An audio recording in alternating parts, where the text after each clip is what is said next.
We here on Keeping It a Buck50. Have a very important individual in the building today. How you feeling today, bro? What's good, bro? Feeling all right. Happy to be here, man. How my podcast be more so like talking about people's lives, what makes you and shit. And I feel like you somebody special, so I would want, like, this is gonna be nice for the young motherfuckers on the come up watching this. Because people don't know, like, the type of area and shit, like, you really from poverty, feel me? But you overcame all that shit. Like, let's talk about that. How was it for you coming up as a kid, like ages 6 to 12? I think for me, I think for both of us in a sense, like we really became immune to it. So for me, it was like second nature. I really became like accustomed to like seeing dead bodies, seeing people get sold drugs, or even like fighting. We was fighting, you know what I mean? But from 6 to 12, that's when I first saw my dead body, like at the age of 11. So I think for me, it helped me get tough skin at a young age. And I don't know how, I think I always was touched to make me see things the other way, you know, because I could have went left, you know, for what we was going through or what I was exposed to. But for me, it always motivated me. Even from 6 to 12, it motivated me to help change my situation from the shit we was exposed to every day. Yeah, like, what makes you, like, want to go left, though? Like, from my understanding, like, you didn't have your father growing up and shit. So, like, and we come from a negative area and shit. So, like, what made you want to stand out and go left? Because for me, I had to stand a straight and narrow because, you know, see it every day where men not being able to control their emotions. Like, my dad ended up in prison, you know, for murder, for just not being able to control his emotions. Like, in 2 minutes, his life changed. So for me, that's just something that always stuck in my mind. And me and my dad always had a relationship with him being in prison. So that was just an example for me to always try to keep my emotions in check, but try to use that to like channel me to do good stuff. That's like sports, you know, being motivated, powerful, you know, or being connected with my friends, you know, things like that. It really like helped me form that grit from the things that I went through. Like, growing up, did you, like, because a lot of people don't know that you low-key had an anger problem and shit. Yeah. So it's like, how did you, like, cope with that? Feel me? Shit, I'm still working on that to this day. I think really is a mindset to try to get better every day. So once you said that, saying to me, it's stuck because I think growing up, we don't know how to like regulate our emotions, right? We don't know how to like talk about our issues. We talked about what we was going through as kids, older dudes older than us, like, oh, you a bitch, you a pussy, what you talking about? You know, yo, you crazy because you feeling like this. So for me, it's every day just trying to, you know, wake up and be around good, positive stuff, whether I'm reading, good people, being involved with good stuff. So for me, that helped me keep my mindset fresh. You know what I mean? No, that's dope. Right. Like, as a kid, you don't feel like it was like certain emotions that you were suppressing and shit? Yeah, especially like emotionally. Like a lot of times, you know, I was low-key a crybaby, but I really didn't cry as much because I didn't want to look, you know, different or like people to make fun of me because I had those emotions. In fact, where it was like I was probably going through, you know, things with my mom, you know, she was in and out due to the streets, or, you know, my dad not teaching me how to be a man or a young man. So sometimes I didn't understand it, you know, so I felt ashamed to cry in front of especially other men. Like I said, I say this to kids now. I looked up to drug dealers. Them niggas tell me, you ain't got no bitches. You ain't got no bitches. So from when I was a youth, I always wanted to be hard, be tough, and, you know, always put that mask on. So when I cried by myself, or like when no one else around, or my brother was around. Like I didn't let a lot of people see me cry. You know what I mean? Because I was ashamed, because that's what we was taught, you know? Like, how did crying make you feel? Shit, every time I cried, I felt better. But again, it's just still like like we got that facade of us wanting to impress our neighborhood, my friends. I went through that. Like I was living for my hood. Cause I didn't know that we living for ourselves, how I see things now. So for me, it made me feel better. But even though it made me feel better, I still suppressed it because I still was like, had that facade. Like all of us, we had a facade as kids. So, you know, even though I did cry, you know, made me feel better. There was a lot of times where I still held that shit in, where I should have let it out. There were, in fact, I'd go to school and do some BS or bullshit because I'm angry and I didn't let it out. You know, it'd explode like with me on the basketball court or something like that.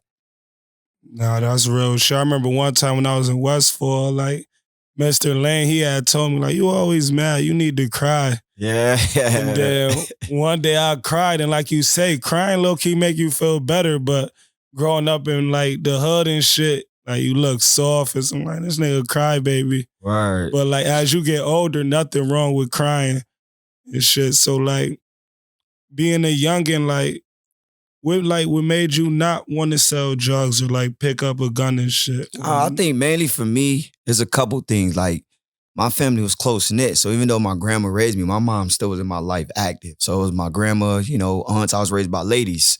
We did everything together, Thanksgiving, Christmas. So I think from having that and just seeing my mom go through the struggle she went through in the streets, it made me never want to do that. I just always had a conscience since a kid that I never wanted to sell drugs, right? I never touched a drug because of that. I never wanted to hurt somebody else's mom the way that somebody did that to my mom. Growing up, even hearing about, people that I know, even from our area that, served my mom before on some shit. So for me, I never wanted to be that. I always wanted to be that change, and I ain't trying to talk down on nobody for doing it because that's what the situation they was in. But for me, I just particularly took a different outlook. I don't want to hurt nobody in the way that I was hurt through that. So that's the main reason why I ain't never go through drugs.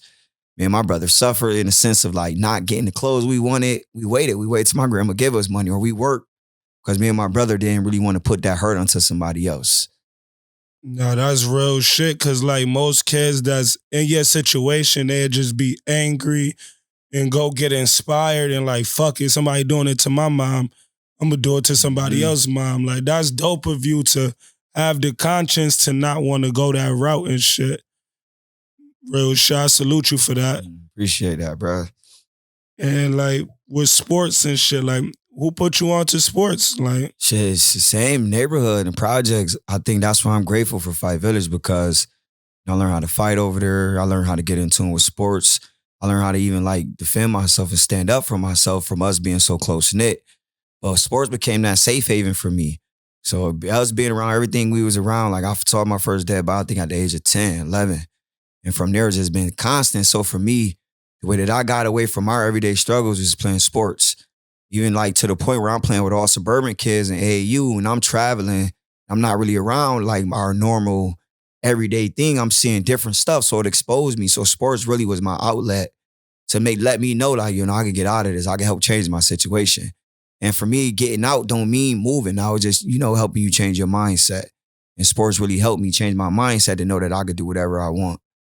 Nah, that's dope. Did you have like any friends that influenced you when you was growing up? Yeah, like all my friends close knit. Like where we come from, it's all age bracket. So pretty much everybody in my age bracket in some way somehow influenced me. Whether they said it or not. Like even like if I was to get into some trouble, like they all coming to run. Like what's up? Who doing something norm? So for me, I always took the heed to that.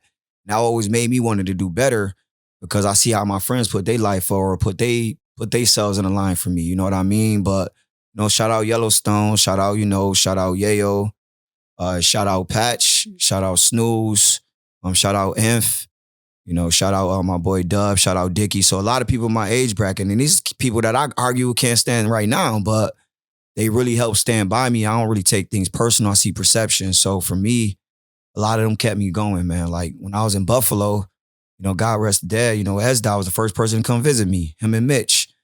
So for me, my friends were always around me to let me know, like, yo, what you doing is the right? They reassuring me. Even if they were selling drugs, they never condoned me. Even, I ain't start smoking until I got in college. I was around them. Nobody ever just passed, Norm, do this, because they know what my focus was. So I think all my friends around my age bracket really motivated me. Yeah. Nah, that's what's up. Shout out to the big bros and shit. That's really fire. So you felt like your whole life, like people, besides what you was going through, you felt like people thought like you was like the one to take people out the hood? Yeah, which could be a gift and a curse, right? Like people see me on a different pedestal, and everything I do, I'm judged on that, right? So if I say something, right, it's like, oh, you talking down on me or whatever. But that comes with it, right? That comes with it, the good and the bad. So for me, I do feel like that because people around me reassure me of that. Again, shout out Vic. Randomly, like these people from our neighborhood, like randomly, like just say like, yo, Norm, what you doing is it. Like, I need to tell you this. I want to tell you this. And it's been like more than 5 people to tell me this. And that's just reassurance coming from where we come from is like, shit, we walk outside, we see dead bodies and blood on the ground. So for me, hearing somebody say that's going through trauma may not necessarily be even in their right state of mind, that means a lot to me. You know what I mean? I remember I got shot, not to be long with his chef. We talked for like an hour about, when I had got shot, the fact that I'm still here, the way that, the bullet hit and went inside me. Chef talked that life into me because I was really traumatized. But somebody from our neighborhood, him and a few others, really talked me out of that dark place that I was in. So, yeah. Yeah, that's long live Chef, man. That's real shit though, because like a lot of people, feel me, like will want your spot and shit. Feel me? Like we come from a neighborhood that if I'm on that negative path, I want you to come with me. Feel me? And it's like people always respected you. Like what age you feel like you started thinking for yourself? I think as long as I can remember, I just always been like the person to think for myself. Even to the point where we looking up to other niggas is like, I don't need to be around you because I'm getting my own bitches. You know what I mean? I'm bringing my own wave. So even in that context, I always had my own mind. That don't mean like I didn't look up to people. Like I looked up to KI, I looked up to B-Mac, I looked up to Hot Mel as a kid. So that don't mean I ain't look up to people where we came up from, but I always had my own mind. Maybe that's the Capricorn in me, but also I ain't have my dad. So it's like, nigga, who gonna tell me how to move and be anyway if my dad not telling me that? So I just figured it out myself. No, I feel like that's how most of people that don't have their dad, because I low-key went through the same shit. Like once you don't have your dad, it's like, why the fuck am I listening to another man? But sometimes people have knowledge and shit for you. Mm-hmm. So like, how was like school and shit for you? Like, you ever got cut from a basketball team or anything? Nah, I ain't never get cut from a team. I've always been that person that's been the leader on the team. So a lot of times I sacrificed it. So even to this day, I may hear people say, oh, you ain't score as much, but a lot of people don't know I orchestrated my teams and was the main reason why we was winning. So for me, I never felt use basketball as that tool to help me do good in school. So I never failed a class in school. I graduated top 10% from East High School. Wow, like us losing friends, me fighting in the streets. School was always just a focus for me because I knew that could change my situation. Like that can change me from living different than how my grandma was living. There's nothing wrong with her doing what she needed to do, but I didn't want to work 2-3 jobs to have to provide for mine. So I always use that basketball as that tool to help me like want to do good in school. You know what I mean? But as far as like socially, I had a lot of issues with controlling my emotions. So I get into one small thing, it'll blow up, right? And then I'm getting into issues in school, fights in school.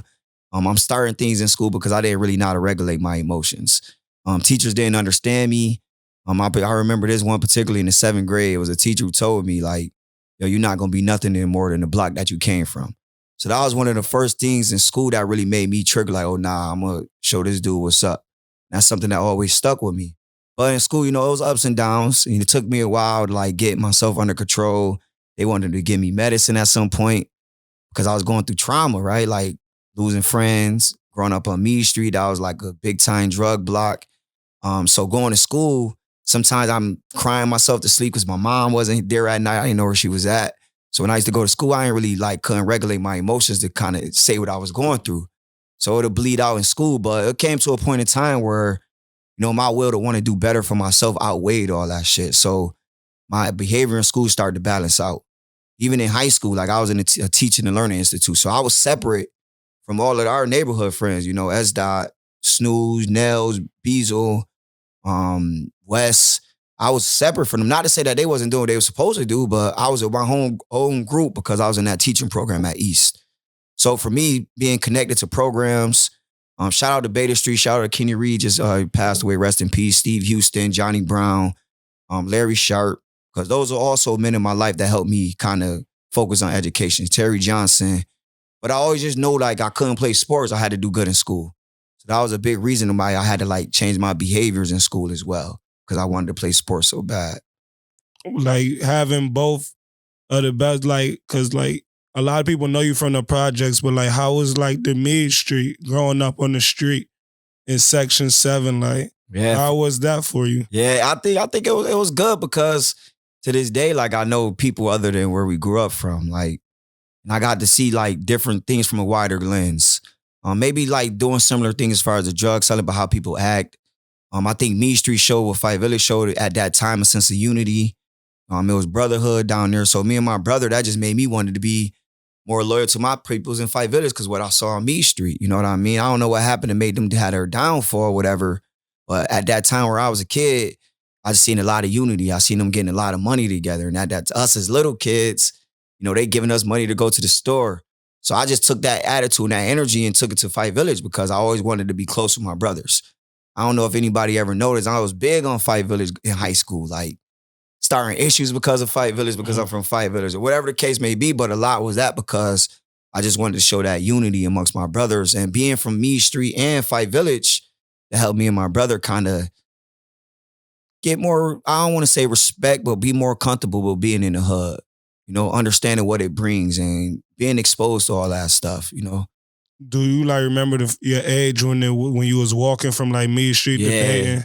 How old was you? Shit, we moved out of the projects, I think, when we was like, I want to say 95, 96. So I had to be like at least 8, probably 8, 9 walking from the projects to Clinton, you know, Fight Village to Mead Street back and forth. And that right now, I won't even let my son do that. He's 14. You know what I mean? So just to think about how we just get adapted into our environments, man. And we didn't even second guess it when we did it. We walked any times. Sometimes we chilled in the project at 4 a.m. We walking to Mead Street, me and my brother. We leaving the project, walking together, and we just felt like home. You know, It was really like secondhand to us. We didn't even think about it. Yeah, because like as you look back, you just so accustomed with like that shit dangerous as a bitch, right? Like little ass kid walking up an infamous avenue and shit. Right. But you just accustomed to shit. That's dope. So like even growing up, like how was you like you say, like, you know, you come up, it's like they tell you like you ain't got no bitches, you ain't got no bitches. So not even you don't got like they say you don't got no bitches, even if you got bitches and shit. So like how was that? Like, did that always make you just wanna like not low-key respect women when you was younger and shit? Yeah, hell yeah. Even though I was raised by women, it overshadowed because at that age, I'm looking for, you know, love from a man or advice from a man or, you know, that relationship with a man. So anytime a dude told me something, that's probably what they thought, right? So it ain't right or wrong. That's just the mindset they was in. So for me, it made me hypersexual. So from there, when me hearing that from dudes saying you ain't got no bitch, it made me hypersexual. So me thinking like, okay, you gotta have more than one woman, right? And that's just how I live my life up until like after 25 or so. Like I really lived my life manipulating women sometimes, you know, like really being like a narcissist. And it was a lot of it is because I didn't really understand it, you know. And to today, I try to move different. I'm not perfect, but a lot of that was based on what I was taught or what I learned from what I saw. Even like never seen my mom love properly, you know, or my aunts or my grandma. You know, all that stuff took a weight on me. And like, as I grew up, you know, it wasn't me like consciously not respecting women, but unconsciously I didn't respect women. You know, it really took me till I got to college. I've been I was around different women. I'm not saying I was around dope women before college, but in college, the mindset is different. Everybody. So I'm around these women, even though they may not be shit, their mindset is like, oh, nah, nigga, you're not about to do this to me. If I'm gonna fuck you, it's because I want to. I'm gonna fuck this nigga and that nigga because I'm gonna want to. So their mindset's a little different. It made me really bring that respect to women. I grew up. And I got a tattoo right here, like all women on my arm, because one thing I try to do is not be what I was before. Like I made my mistakes, you know, I'm still not perfect. But as a kid, it was more of a thing like I did I learned what I thought was cool. You know, I thought that was gonna bring me, you know, more people like me. I stopped playing football as a kid because basketball, I thought, brought the women. You know what I mean? And you know, football cold as well. But I stopped playing football because basketball, I felt like brought all the women, brought all the attention at that time, you know? So that's just all me being hypersexual, just being grown up in the environment that I grew up in.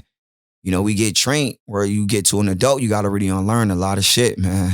No, that's real shit. Like looking back, being a grown man, you now, do you like realize that you was like schooled by broken men? Yeah. Cause like a lot of niggas act like women the problem and shit. And it's like, they don't even be doing shit. Word. Like, you got some females that do shit, but it's a reflection of what you do to them. Word.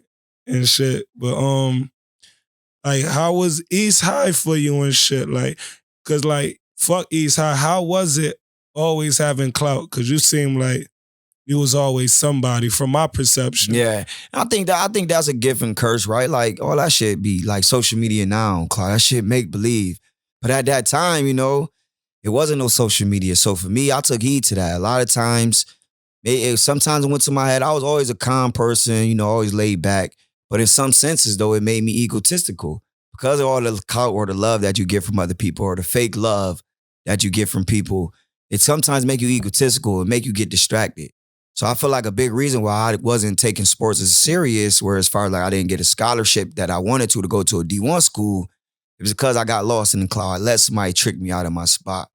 I was getting lost into like women and the moment of happiness that bring, the fact that we was fucking girls, how we wanted to, had them how we wanted to. I got distracted. So for me, that was a big reason as to like why I didn't kind of play college basketball at a high level, because the focus wasn't there, just to kind of bring that. And I tell kids that to this day. I'm big on that. Like, I could play with anybody. But a big fact that I didn't get the opportunities because I was really distracted with the environment that I was in. No, that's dope. Like, cause you grew up before the internet era, and now that you can see it, what you feel like the difference is? I feel like before people didn't know who they was. To this day, like I grew up with dudes in my generation, that's still lost out here. You know what I mean? That had clout back then in the day, but they still out here trying to run off that same clout. But I think, kind of to go back to your question, I think the difference is even more magnified under social media. You could say whatever on social media. You could go back and forth, or you could hide behind a fake page. You could say whatever. So I think the facades are being bigger. Like, false prophets are being bigger. Even on the positive side, people doing community work. Somebody put up something that they did in the community just for likes. You recording yourself, giving people food every other day. Don't get me wrong, there's some stands where you should be doing that, showing the positivity. But like a lot of people do that just for the clout, social media. So some things, I think social media, again, it could be gift and a curse. I think sometimes it's far left, but then sometimes people use it for the right way. Nah, G shit, cause anybody could be anybody, but like that's why I love where we from. Yeah. You can't like fake it. Like you really gotta be who you are. Yeah. And it's like you can act like whatever, like even like like we from the hood, like you see me on Facebook acting like something I'm not. You gonna pull me up in the hood, like, man, this nigga faking this shit. Yeah. And I feel like that's what's different from our hood, cause we express ourselves with each other. Feel me? So back to what I was saying, like I wanted to low key like write questions down for you and shit, but I knew we could vibe and shit. So like for the young, like I know that you let's talk about hoop and motivation. Like what made them pick you to like be like part of the team? I think God's plan, but how it originally happened was I think right after Nipsey Hussle died, and I was just putting in their ear like, yo, y'all need to train. I was already coaching at East. They wasn't coaching y'all like, yo, y'all need to train in basketball. Y'all need to train. And so they got together and they came up with the name Hoop and Motivate. And that's kind of like inspired by Nipsey Hussle. And so from there, they just brought me in like, yeah, no, we need you kind of in this. Me going to school for public administration. So I go to school for, organizing organizations and directing and helping organize people and put them in places or connect people and resources. So from the jump, it just glued, right? So I'm really like a CEO too. I just don't want to claim that title because I try to empower my brothers. I want them to be empowered in that because that's their thing. So, it just from the gate, it just glued for us where it all made sense for us to kind of work together. I deal with a lot of logistics stuff. Me and Jenna shot her out. And they deal with a lot of the training stuff. So we learn from each other. So I learned how to train in basketball through them, just by being in with them in the gym. And then they learn, stuff as far as like organizing a league, organizing a website to send out payments. Me and Jenna do a lot of that, but we also teaching them. So it just kind of was God's plan, I feel like, for real. Yeah, because I always like, I remember like 20 years ago and shit, like growing up, Beezel always wanted to be like you. Like we'd be having our talks, feel me? I want to be like Dredd. Feel me? Bees want to be like you. And it's like, when I look back, it's like, you a dope ass role model, feel me? Because now, 20 years later, y'all have a whole business Yeah. together and shit. And it's like, I salute you for that. Because like, there's somebody wanting to be like you when you 17, feel me? You don't even have life figured out. You still a young kid, your damn self, Right, but you right. always have people. And like, you all, like, the hood always loved you. Like, you like our president, though, and shit. So Yeah, that's man. dope. Like, everybody, like, you got a different type of respect. How is it, like, being a basketball coach? I love it, man. I think it just gave me a different way to connect with kids.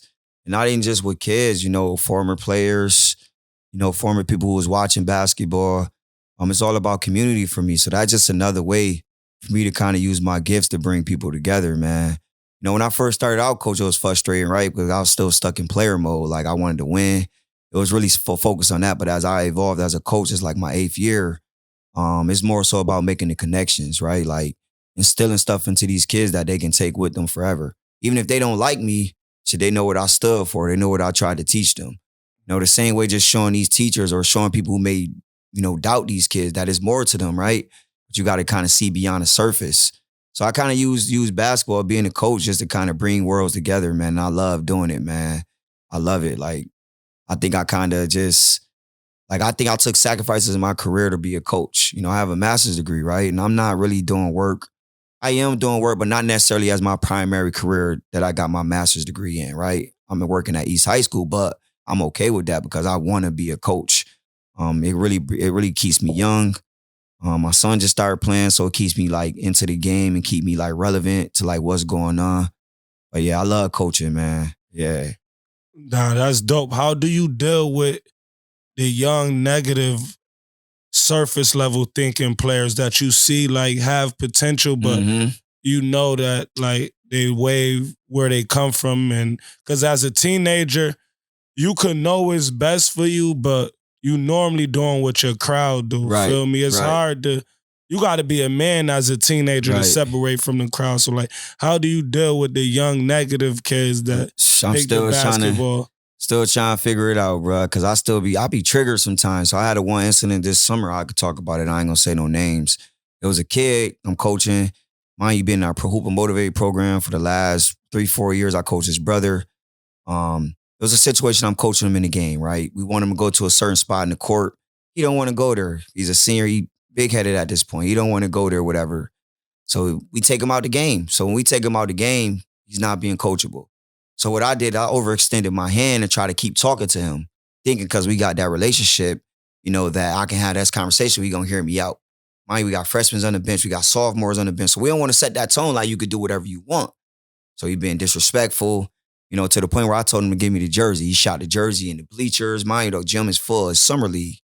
So from that particular situation that happened this summer, for me, I'm still figuring it out. Whereas I leave some room for myself on the table with these kids. Like, I want to care. I want them to do well. But if they not doing necessarily things they need to do, I can't do it. I'm not about to stress myself out over no kid. To the point where I'm having to meet with my kids, JV kids, early. Like, yo, if you don't go to class, your grades are bad, don't even try out because I'm not dealing with it. So kind of setting that tone early and setting that standard is helping me navigate away from the negativity because I can't save the world. I used to have that mentality like we could save every kid, but that's not it for me, right? Because I don't think I'm a role model. I think I'm an example, right? I'm an example how you could use your situation or whatever. Don't let your situation break you down. Because I don't want to say I'm a role model, right? Because sometimes I smoke weed. I don't want a kid who's 16 smoking weed. See, you got to understand why you're doing things. So that's why I say I'm an example in the whole grace of things, man. But as far as negativity, I try to stay away from it as much as possible. But if it's a kid that's negative, that's let me feed into him, that's a little different, right? Then we can have those conversations. But if it's a kid that I can't get through, I leave it alone because now at this point, these kids shooting. What I'm gonna do, like, right? It's gonna put me in a situation where I really gotta fuck a little kid up. And that ain't what I'm about. So I just stay away from that because it's not a lot of talking to the negative kids these days, man. Like, if they was to do you have a problem with forgiving kids now that you work with them? Or? Mm-hmm. Do you write some off? Oh no, I don't write no kids off. Even if I cut you from my team because you got a bad attitude, I talk to you and tell you why. And I still tell you though, I still love you. I still love you. There's kids I argued with last year, my first year in the building at East, where we talking the most. So I can't hold no grudges against kids because I was once that kid where I said things disrespectful to adults, not understanding what I was saying, or I did things where it was disruptive. So I never try to count kids out because again, like we can be that one person that can motivate them. But at the same time, I'm not trying to be the dead horse. I'm not trying to feed into something that don't want my energy. I just leave it where it's at and kind of leave that door open to let them know that I'm here, even if they ever want to talk. No, that's dope. That's love. Like how, like being the coach, how do you go about like cutting kids during tryouts and all that shit? I think being on JV, it's a little more leeway in the sense because at JV at this point you should already know how to play, right? You should know the game. So at first it was a little tough, but now it's just like shit. There's only a certain amount of people that can make the team. So and I try to tailor it and say it in a way like if you get cut, go work harder and come back next year a little better, right? So I let them know it's still opportunity, but at the same time, let them know what's my goal. My goal is to get kids ready for varsity. So if you don't think you're gonna play varsity, or if I see you not gonna play varsity, there's no point for me putting you on this team because it's a disservice to both of us. So when you go in this real world, your ass ain't qualified for this job, they not gonna hire you. So that's what this is. Like this is a privilege to play basketball. So that's how I try to tailor it so kids don't understand like you're not entitled to this shit. You got to work your ass off for this. You know what I mean? A lot of times I tell like sometimes it's sophomores who think they should be playing varsity. So I always have to break it down to them like everybody goes through this in high school. Unless you that dude, you go through this. So I just try to be real and just put out the reality to kids. Like let them know what it is. Like you not putting up 30 points as a 10th grader on JV. So why you think you should be on varsity? Yeah. So just try to like be reality with them without not trying to kill their confidence. Did you ever like coach any kids that was too good for JV that they get to move up to varsity? Yeah. Yeah, and that's always a good goal. That's a goal of ours, right? To get the kids ready for varsity. So it's been a couple kids in the 8th grade went straight up to varsity. A couple 9th and 10th graders. But every year I'm kind of like, it's a player up on varsity that could be on JV. Right. But our whole point is like get kids ready as soon as possible. So if we think a kid ready, we moving them up. My son is in 9th grade this year. He gonna start on JV. But if he keeps showing improvement how he prove, he probably be on varsity by the end of the year. Just because we want kids to kind of get that exposure as soon as possible. Like being that you went to East, how did they like come to you to coach? Like how was that feeling? Like yeah, you feel like made them pick you? I think, shout out to Big E, Eric Robinson. He was my basketball coach. Daryl Barley still coach. Moten still coach. They all coach me, Brandon, Ivy, and they still at the school. But I was at a football game because my coach has always been there. I was just there at a football game. And our basketball coach, Eric Robinson, he became the AD. So his whole thing was he wanted to get alumni in there in every sport. So he saw me, he asked me what I wanted to do. First we said freshman. I said freshman, he's like, nah, you should do JV. So you can help out with varsity. Because at that time, Barley didn't have nobody really helping him out. So I think, again, God's plan. And then from there, the couple years passed, Ivy and Brandon was, fortunate enough to get in. Because Brandon coached the freshman and Ivy coached the varsity. So we're all in the program now. And that's all because of Eric Robinson. He coaches us as kids. And I think he sees something in us where he supports us whatever we need to the point even giving us jobs as coaches at the school. No, that's what's up, man. I got to be a good feeling to like go to a school, knowing that, and then on top of you loving basketball and then getting a job to coach.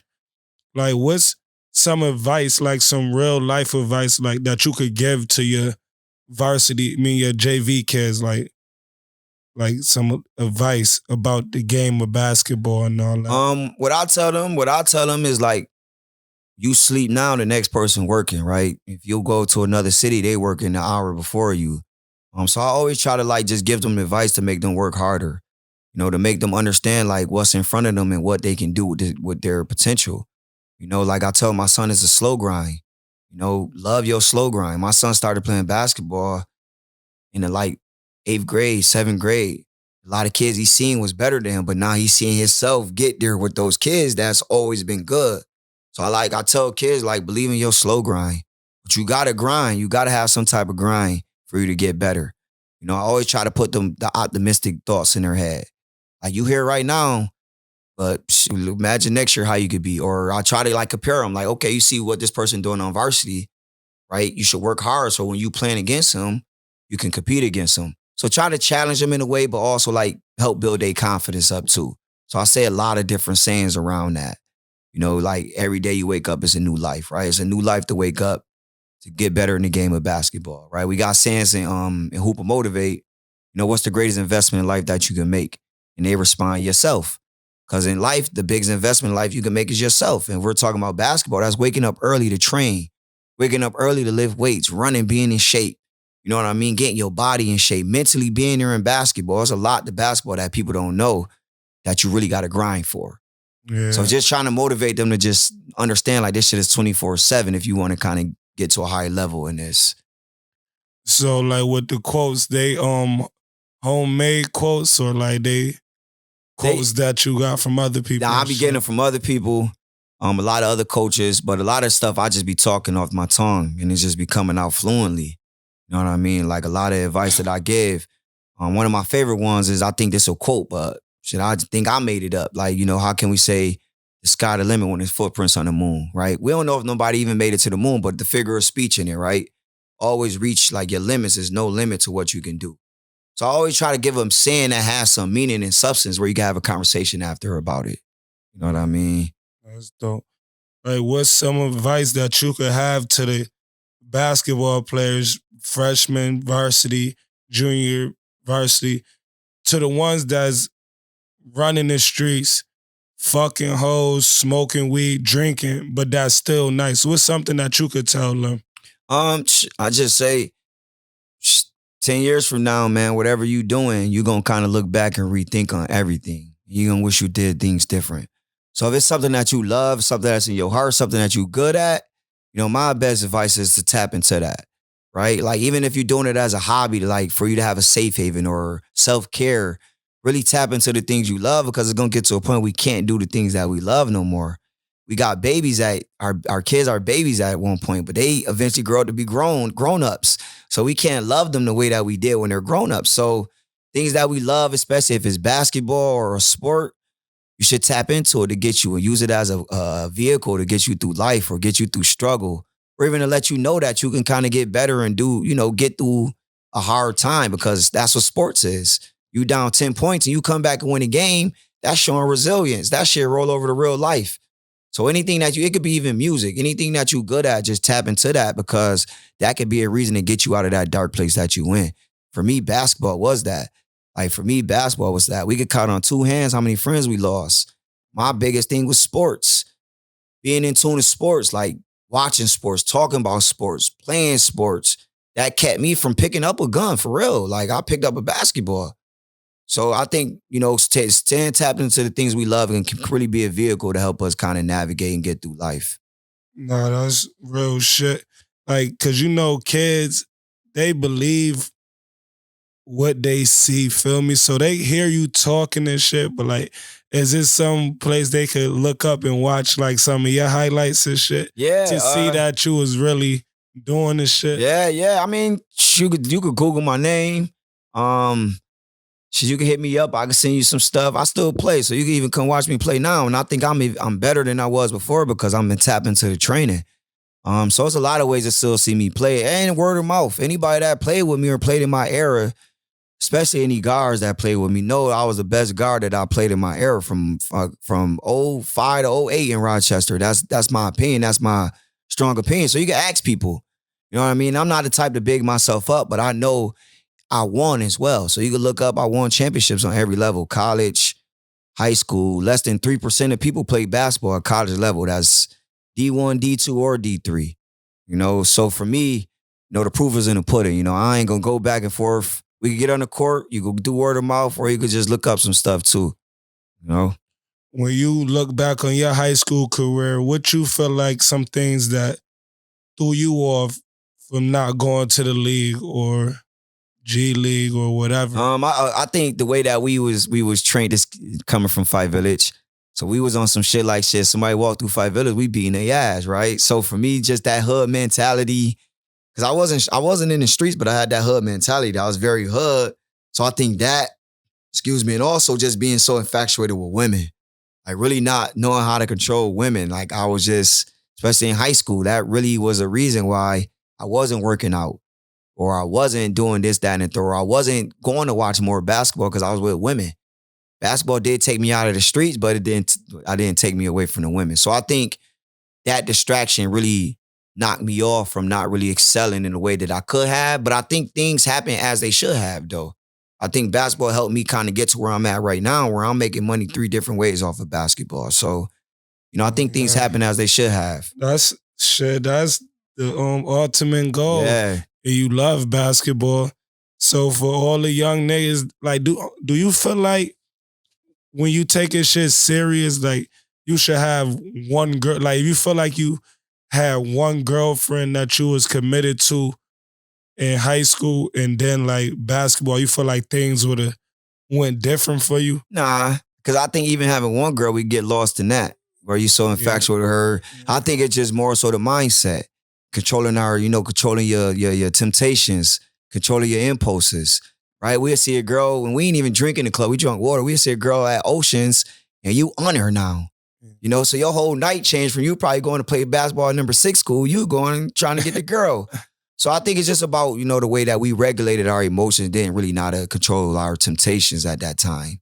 Because if I knew how to control my temptations, I could have been playing and still been focused on basketball. We've seen Jesus Shuttleworth do it. So I think like it's just about that mindset at that time. I was just stuck on women. Like I'm waking up thinking about women, going to sleep thinking about women. I just happen to be good at basketball, so. Trying to be Mr. Bitches, right? Yeah. Like, do you feel like how do watching film and basketball pay off? Do you sit and watch film? Mm-hmm. Like, how was that? Shit, I didn't even, and that's another thing, like for me not being so serious about basketball, I didn't know how serious working out was, how serious game plans was, film. So I didn't really know how serious this was until I got to college and at the D3 level. He gave us game plans and film we watch before every game.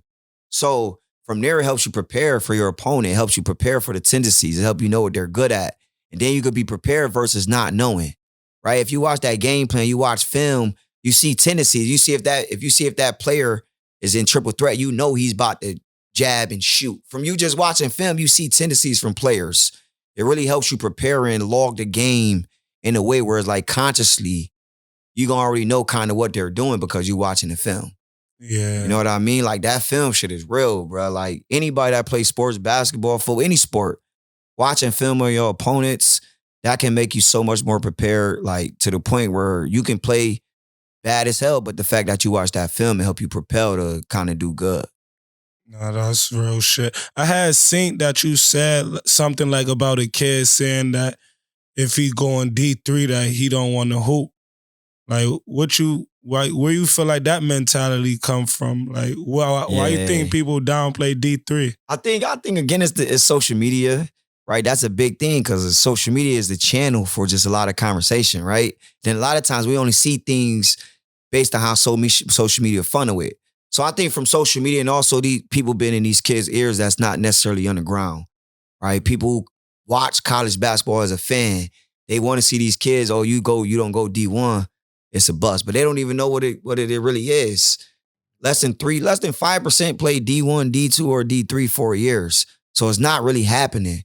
So for me, people to downplay it, that's just a disservice to the kid because nobody plays 4 years of basketball, especially kids that look like us. Yeah. But I think it's a combination of a lot of things, and then the kids are entitled. I'm gonna just be real about that. These kids think they better than what they really are. Even the good kids, they think they better than what they are. So when they approach the game, it's like, this coach can't teach me nothing. This person can't teach me nothing. I need to get my points because that's what all that matters is points. Yeah. You know what I mean? So I just think there's a lot of things that foster that mindset, Now, what's a couple things that you think matter more than points in basketball? Main thing that matters to me is your energy, your demeanor. You know what I mean? Your hustle. That matters more than anything to me. You can be the number one scorer and don't know how to play no defense. That's not going to get you to the next level. You know what I mean? They maybe do that at the NBA, but this not the NBA. You trying to get to that next level. You know what I mean? So I think like having no hustling, being coachable, and then just working hard. Like that stands out. That stands out. And that's one thing I preach to my son. Like shit, don't worry about your points. You're gonna stand out just cause you tall and you working hard. So I just think working hard and really like putting that effort, that's one of the main things I look for when I'm coaching kids. I take a player that work hard versus the player that's a little better because I don't want to have to coach somebody that's not coachable. You know what I mean? That's a headache right there. Nah, you have to be. Do what type of mentality like you think you need to have when you playing basketball? Next play. Like you can't dwell. Like somebody scoring, you can't get lost in that going back and forth. You miss a shot, you gotta still be ready to shoot that next shot and shooting your same shot and understand every shot not gonna go in, but you have to shoot the same shot. You know what I mean? So just being ready for the next play. You can't dwell in basketball. You go down 10 points, you can't get lost in that because basketball is a game of runs. I seen teams win down by 10 points and come back win with like a minute left. You know what I mean? So always on to the next play. Always like not dwelling in our mistakes and just thinking ahead because it's a fast game, right? You got to stay in pace. Nah, that's real shit. How do you feel like the crowd play a key in like basketball? Like how do you not dwell like you get crossed over and you fall, Right. or you get dunked on? Like So what's some advice you could give? That's a mindset. Like ask anybody I play with. I think a couple people made me fall. I used to get crossed over every play in high school. The crowd going crazy. But shit, that's it I look for to make me play harder. So I just think kind of really like tuning that out. Like know it's there, but in the same breath tuning that out. Like using that as a force to play harder. You can't worry about being humiliated, right? You can't worry about looking bad, get embarrassed, because it's like you're not gonna try as hard if you're worried about somebody making you fall. You know what I mean? So I just think like not really worrying about all that because it really don't matter. Like they may laugh for 5 minutes, but after that it's over. You know what I mean? But if you play defense and somebody make you fall, they always gonna remember that you playing defense. They're not gonna remember that somebody made you fall. Nah, that's real shit. How do you go about like coaching and you might have the chance to coach your son and shit? Is you gonna be more hard on your son? For me, I kind of channel like I meet kids where they at. So all the kids that got promise in basketball that really take it serious, I meet them at that level. So same thing with my son, because my son really do a lot. He play AAU, he go to the gym every day, he trains. So with him, I meet him with that energy. Like, okay, you're not working hard. What you think you're gonna do? What happen when your ass go to the Peach Jam? Or if you get on a circuit, you playing on TV at ESPN. That standard is up there for him and a lot of other players because that's where he want to get. So it's not favoritism. It's those kids that really love this shit that I put that standard up for them. First, it's kids that just playing the game that I know may not play after high school. It's a little different for them. May not come down a lot. It's hard on them from not knowing something or knowing how to pivot. But with my son, I'm on his ass because he want this. So I keep telling him, like, you got to be able to play under any coach. But I'm not necessarily going to be screaming at him, but I'm going to be critiquing him in ways for him to get better. Like, how many games do it take for you to see certain kids play to know, like, he going to be doing this after high school or he just doing this temporarily? For me, I think it's before a game. Like right now, for me, in tryouts, up until our first game, I will know just how your energy, the way you talk, the way you carry yourself, the way you come into practice. You late to practice. When you in practice, the type, are you taking this serious when we're going over stuff? So I pay attention to a lot of cues like that to see like if kids taking this serious. But again, I got to tell them it ain't up to me. So I let them know like, shit, you bullshitting, but it ain't up to me where you gonna end up at. It's up to you, but I'm letting you know the shit you doing, you're not gonna get to where you think you're gonna go. You know what I mean? So. Nah, that's real shit. But like to go back on your life story and shit, like you having an anger problem and shit, how did you defeat like S. Dot dying and you getting shot like the same night? How did you weather the storm to not like go left? Yeah, I don't know, bro. Like, I think, again, like a higher power really like blessed me to have me here because I had a lot of thoughts. I was traumatized at that time. At that time, that was the first time I opened up to kind of like start doing therapy and stuff like that.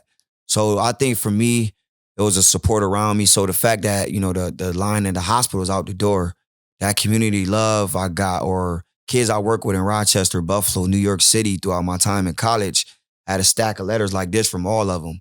So stuff like that, it kept me understanding my why, right? Me always thinking, I'm thinking about my son. My son was like probably 5 at that time, 5 or 6 at that time. So for me, just thinking about my why, it made me like, oh, nah, this not about to stop me. I was in the second semester about to graduate from my graduate program as well. So for me, it just made me kind of be even more motivated. The fact that I had so much support around me. Shout out my mentor, shout out my mom, my grandma. The support that I had around me just made me just go harder. You know what I mean? Like, and that's just the truth to it. Like, really my community. That's why I do so much in my community now. Like, it's because I think like my community got my back. Don't get me wrong, though. I understand, literally it ain't like that, but in the grand scheme of things, I think the community got my back. The community support me. When I had got shot, I think the community stepped up and showed me that in so many different ways, bro. Like, it was so many different ways, to the point where I just told you, me and Chef had a conversation on New Year's. He talked me out for like an hour about, how he felt like, I'm here for a reason, why I'm the one. Those type of conversations that kept me going. Or the fact, like, Miss Belinda, like, our relationship got so much stronger after that. Even though we always had a great relationship, but I met, her preacher, Eddie Blandon. He's an empowerment speaker through Estai Funeral.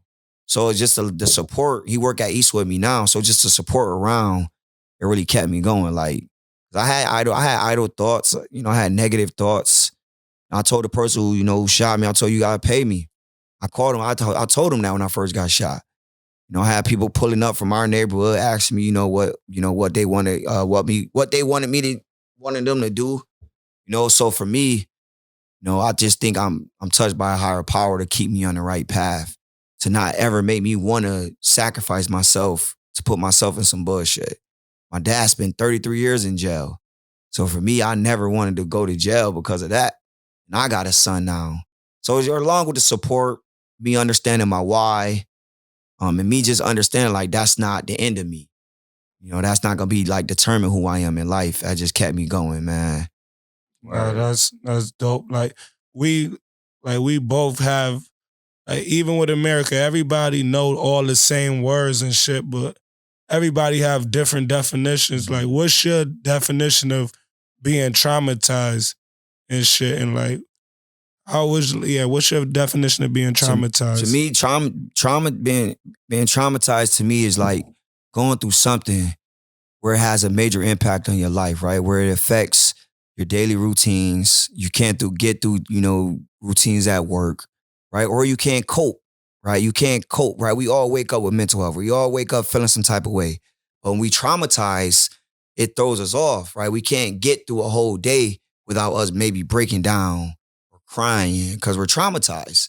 So for me, it's like the things that you're going through is weighing on you. That's just the simplest forms. Like, and my trauma, it may hit me different than it may hit you, right? None of our trauma hit us the same, right? So for us to try to define people's trauma, I think is a discredit to that person, right? I think a lot of people don't acknowledge trauma. Like, somebody could have trauma for being in a car accident. So now when they're driving in the car, every time you press the brakes hard, they're holding onto the side of the car or something because they're traumatized. Somebody who's went through domestic violence, somebody used their hands when they're talking, they may flinch because they're traumatized. So to me, it's just like things that you've been through that's kind of having a negative impact on you, just taking away on you. You know what I mean? You're not able to kind of cope or get through your daily routines as a result of what you've been through as it relates to trauma. No, that's real shit. What made you like want to go get a mentor or even going through? You had said therapy, right? Mm-hmm. Like, cause where we come from, a lot of people, like, we could be ignorant to be stuck in our shell. Like, people think you go to therapy that you crazy or some shit. Right. Like, what made you put your pride to the side for therapy? For one, like, somebody told me that I love and that I trust to do it, right? That's a fact. Like, when people tell you to kind of get the help that you need, you're more likely to do that. So that was one thing. And for me, everything else wasn't working. I started negative coping. I started smoking most weed I ever smoked, drinking, being around women still.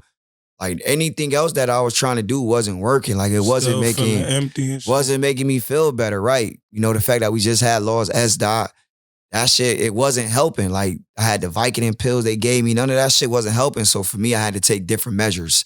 That's when I even became even more spiritual. So I don't really follow religion, but I follow spiritual, like being in tune to the trees, you know, like really waking up and just sitting outside, not doing nothing. So for me, I think trying different stuff because nothing else wasn't working for me. Like I really felt like I was like at a down low time where I lost weight. I think I weighed about like 140. I think at that time when I got shot, you know, I ain't know like how to phantom, not thinking if I could play sports again. My body all fucked up because I got a scar right here.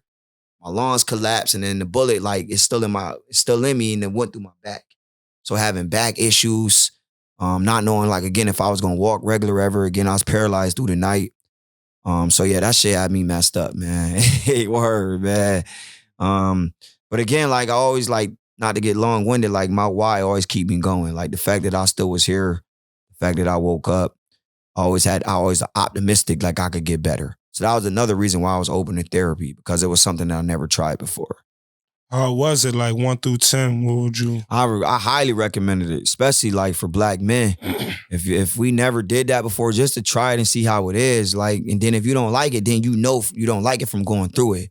But for me, I think having somebody that don't necessarily know you, give you a non-judgmental mind and kind of just let you talk from your perception, then they kind of comprehend your perception and give it back to you in ways where you can understand it. That shit powerful, man. Especially from we come from, like nobody don't comprehend. We don't comprehend and understand each other. We more so listen to each other to kind of tear down what we're saying. Yeah. So that therapy should just give you the room to like really like be yourself and really tap into emotions that you may not tap into being around your regular crowd. Yeah, nah, that's real shit. Like, do you talk to you like the kids you coach about like your path? Because a lot of people won't believe that Mhm. majority of things you've been through. Like, feel me? They just, you know, it's J positive. Right, they just right, think right, you never right. been through no negativity. Right. Nah, I mean, I do it when it's appropriate. Like one thing I don't do, I just don't go around. But I do have a PowerPoint where it's like I do motivational speaking. So every time, like at least 3-4 times a year, I go to different schools. Now suburban schools and city schools. I go to Brighton. I think white people need to hear this as well because they got a mindset like we all like just rowdy, we hug, word of fact, we just subject to an environment that's fucked up.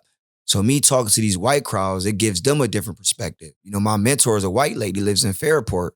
So, you know, I talk to a lot of people her world as well.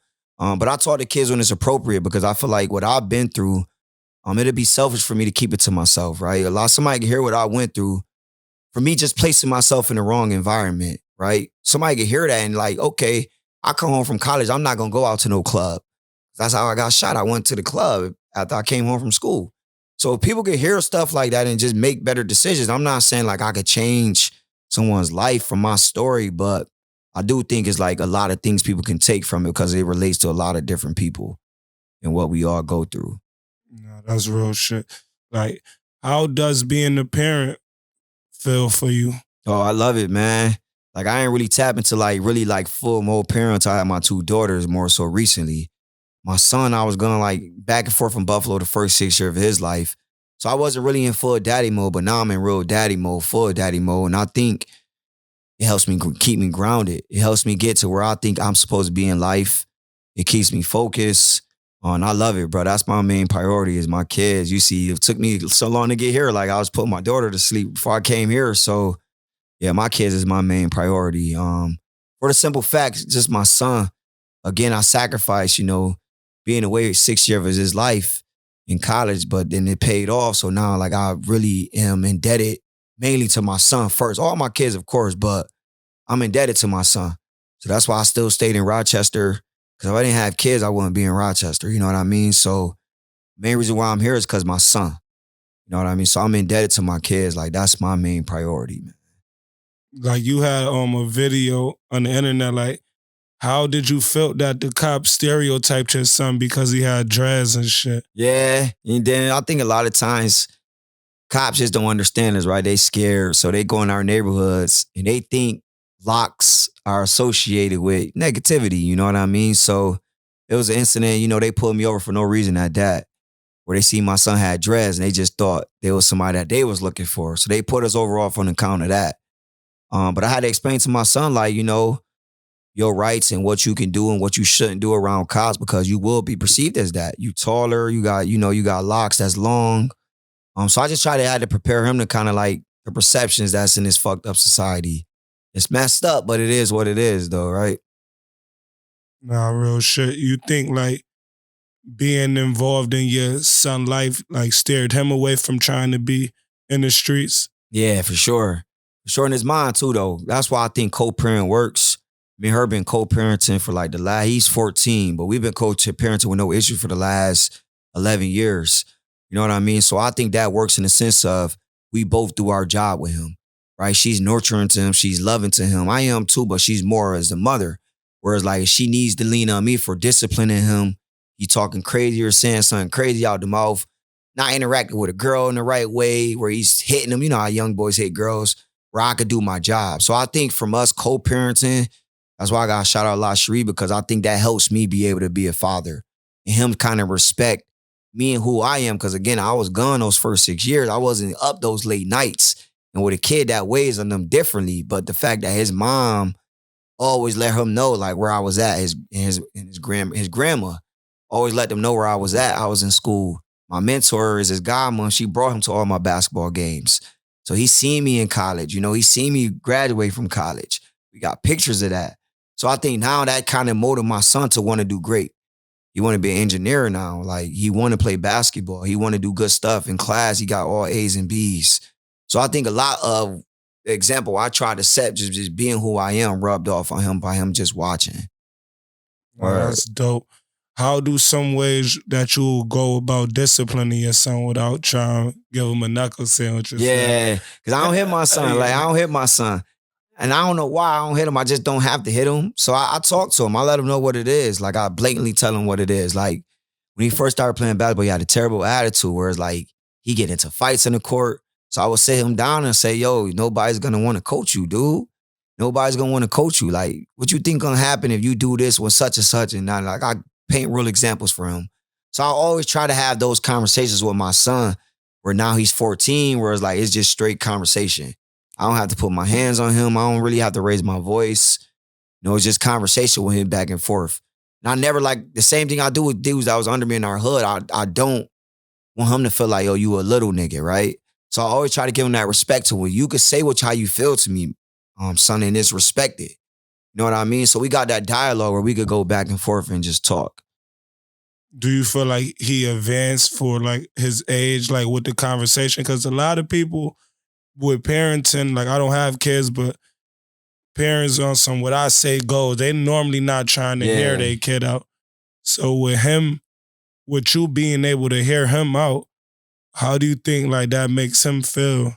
I think it balances him out because he's still immature as a boy. Boys grow up, later than girls. So he still got his moments where he immature too.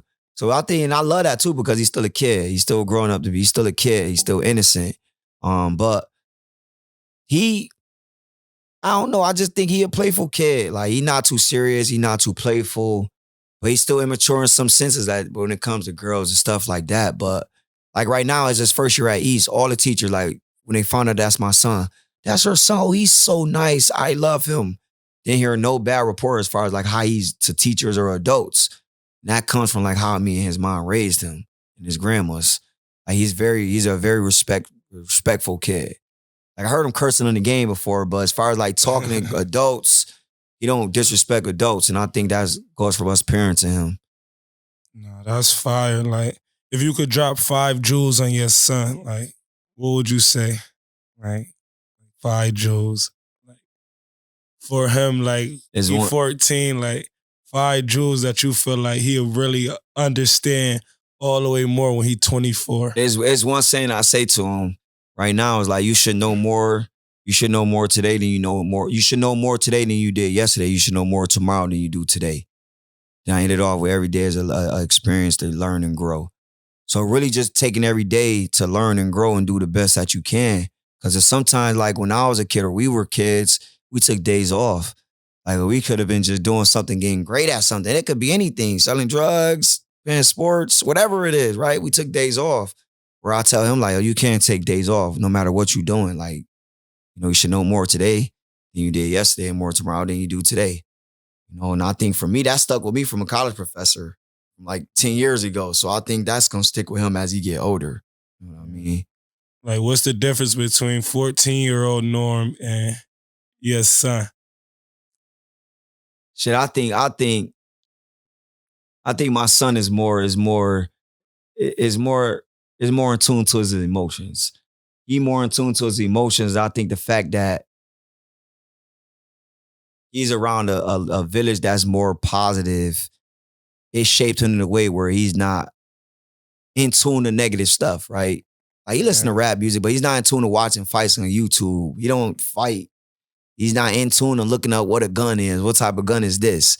You know what I mean? He's not into that. Versus when I was 14, I was curious about guns, I was fighting in the streets, like we was looking up fights on YouTube when they had all those tapes and stuff. Yeah. Well, I forgot what those joints was called, where they had all the fights. Like HUD fights. Yeah. We used to watch those joints faithfully with Wipeout. He had all the tapes.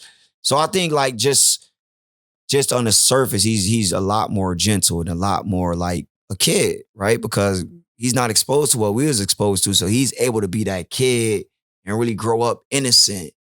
You know what I mean? And really not have to worry about going outside and hearing gunshots or seeing a dead body when you outside, shit like that. Because I don't think he ever had a real traumatizing moment yet. We was on Mead Street one time. We seen somebody, he didn't see it, but we heard somebody get shot. But other than that, like he hasn't had any traumatizing moments in his life. So I think that helped shape him into like be a real positive kid.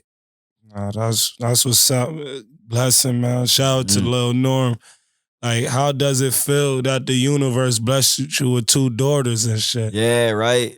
Yeah, right. Blessed. So you look, some people could say blessed, some people say karma, right? Yeah. But I think it's good though, because I think I look at it in 2 ways, right? It helps my son, gets that likeness for young women, and him help him understand, like, you don't, like his mom always tell him, you don't want nobody treating your sister like that. Why you talking to that girl like that or stuff like that? So for that, in that way, and for me, just to make me more gentle as a man, like, period, like with my lady or wherever the case may be, just having 2 daughters just gives me more compassion. Because with my daughters, I'm not trying to scream or I'm not trying to do that and the third. So it just makes me more calmer. It makes me more gentle. It makes me just want to understand what somebody means when they saying something about me versus like, oh, you said this about me. What's up? It just kind of gives me more of a compassion side to not want to argue, but just to understand people and like to just be more loving. That's what my daughters kind of bring out of me, man. Like, did you ever want daughters before you wanted sons? Hell no, I ain't want no kids actually, man. I ain't want no kids. And, it's ironic, right? I didn't fuck without condoms as a kid. Me and Nora mom did it like once or twice without condoms. We had him.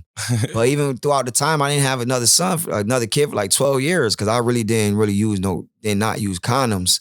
I never wanted kids, but that's how it happens though, man. What made you like not want kids? Like your way, like what made you not want kids? Because I just always had dreams of just, and I'm still doing this. I'm still gonna do more of this. It's just traveling the world and just being around the world.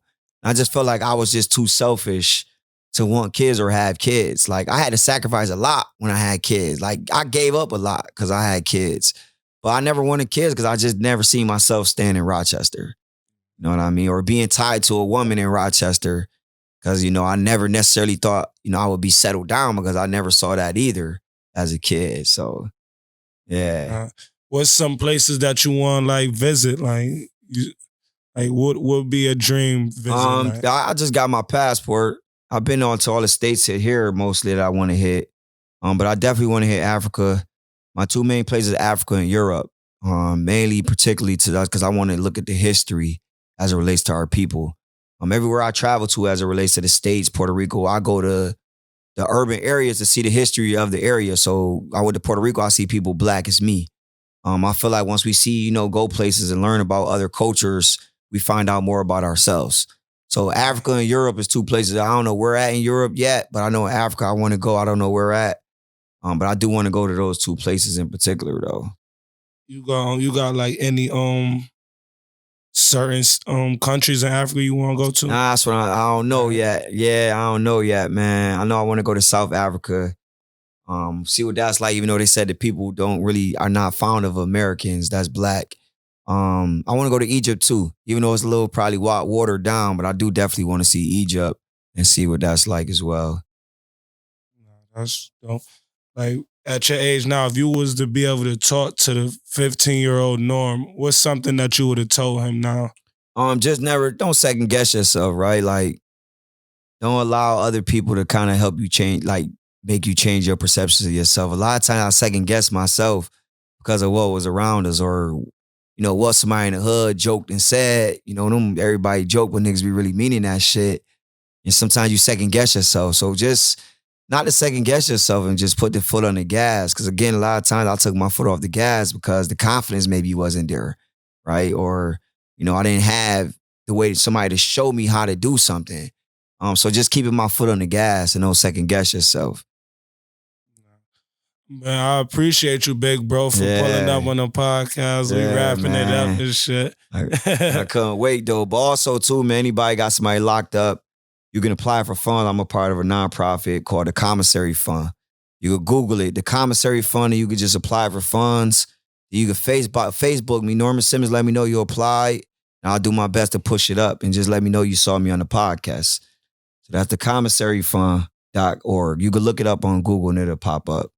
No, that's a fact. And if all you single mothers, man, get y'all kids off them tablets. They got a nice program now can help your kid become better. Cause sports teach a lot of life. Mm-hmm. Like it's shit I learned from Junior Pee Wee and Junior Midgets that helped me shape through life, even with like getting to talk to people. So make sure y'all tap in with Hooping Motivation, man. Some dope guys.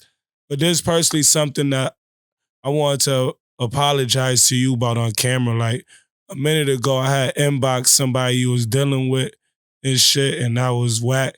Now I apologize to you, big that's bro. Solid. That's solid. My God. But that was a learning moment for both of us, though. But at the same time, what I learned in that moment is like that shit wasn't about me. So I couldn't take that shit personal, even though it happened like that. It's your perception when you explained it, like your perception was that.